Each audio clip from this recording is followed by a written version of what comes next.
Мусака от гъби. Отново стара българска кухня от 1940 година. Книгата е за 999 рецепти. Как ли са се събрали в такова малко издание? Не съм ги броил, но вярвам на авторката К. Манолова. София 1940. Това са най-новите и изпитани готварски рецепти. Тази мусака е подходяща за постите, макар че в оригиналния вариант се прави с гъби и масло. Обаче в случая, за да спазим традицията, ще използваме олио. Въпреки че нееднократно от по-възрастни жени съм чувал, че в постната кухня са ползвали често свинска маса, когато не е имало олио. Как се прави тази мусака? Вземам гъби, добре почистени и измити, и ги нарязвам на по-едри филийки. Трябва да ги сваря. В оригиналната рецепта те се слагат цели и после се режат. За мен това е усложняване и променям тук рецептата.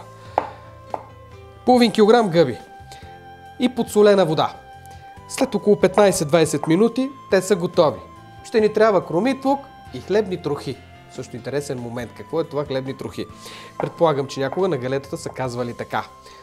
Защото някога галетата се продава под формата на по-едро смлян хляб. В днешно време е много финна и не мисля, че с финната галета ще се получи. Но има време до тогава. Използвам печурки. Често в българския език печурката е синоним на гъба. Но е хубаво да се уточнява, защото богатството от гъби знаем е голямо и може да се готви и с друг вид. Пачи крак или манатарка, дай Боже. В Карловско и Троян манатарката я нямат за нищо, там навсякъде вирее и хората си я берат и целогодишно готвят. Но тук по нашия район, като нямаме манатарки, тя се счита за луксозна гъба.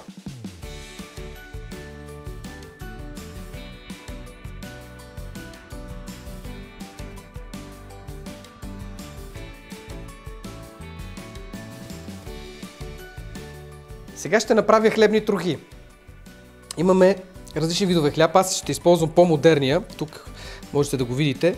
Наречен чабата, тъй като е с по-малко влага и мисля, че ще се получи по-добре. Но това не е задължително. С стар хляб би било също една добра опция. Мисля, че това е и оригиналното. Слагам повече хляб, за да го смеля с блендера, ако не натрушаваме с ръце. Обаче блендера много по-добра работа ще свърши.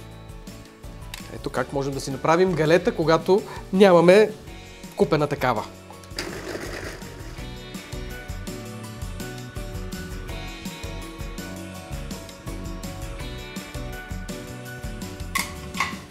И с пресни трохи можете да панирате любимите си късчета пилешко, шницел, кашкавал пане. Както е модерно, казват им панко. Японците много използват този вид трохи за техните изделия, само че те са изсушени, не са от пресен хляб. Гъбите се свариха. Този бульон, който се получава, не го хвърлям, запазвам го за зеленчукова супа, за кюфтета по чирпански и за всяко едно ястие, защото в него има много вкус и аромат. Естествено направен бульон от гъби. Много добре. И сега, вижте каква е магията на кулинарията.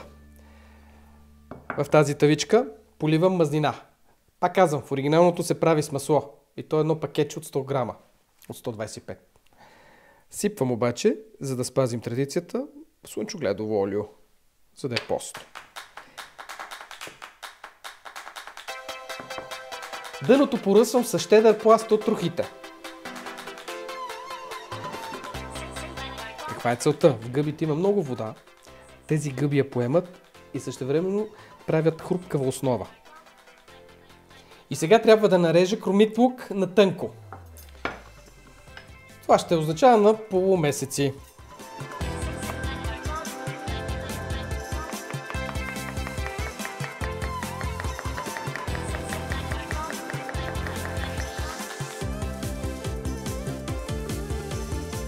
Върху хлебните трохи сега ще сложа пласт от гъбите.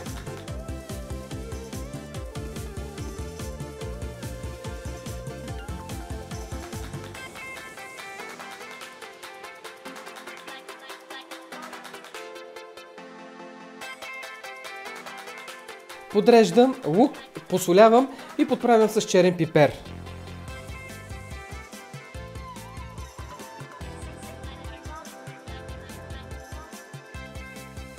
Много интересна рецепта за мусака.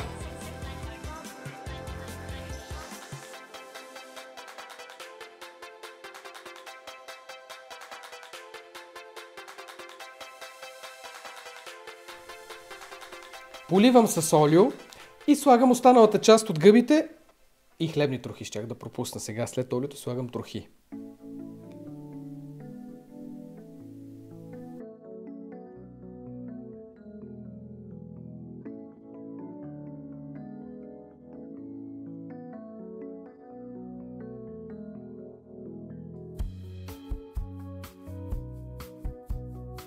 И сега остава останалата част от гъбите.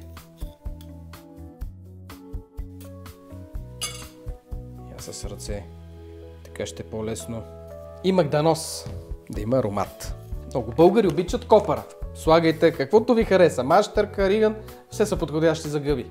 И за мусаката по стария стил. Ако искате, вярвайте, в момента аромата е на смес за кайма за кюфтета. Все едно ще правя пържени кюфтета. Ако си затворя очите, имам чувство, че правя кайма. С много лук. Явно заради лука и хляба се получава този интересен момент. Сега притискам добре. Да покрия хубаво гъбите, за да може да се получи коричка. Така имате две в едно. И ядене, и хляб.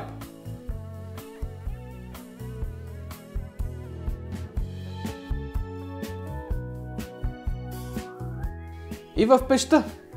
До 180 градуса загряваме модерната фурна и чакаме да се зачерви.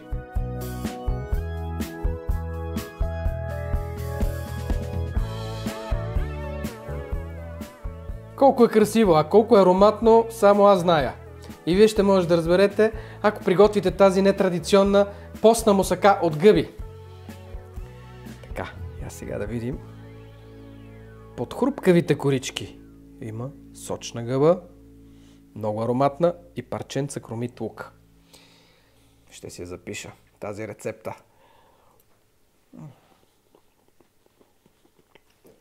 Зашеметен съм.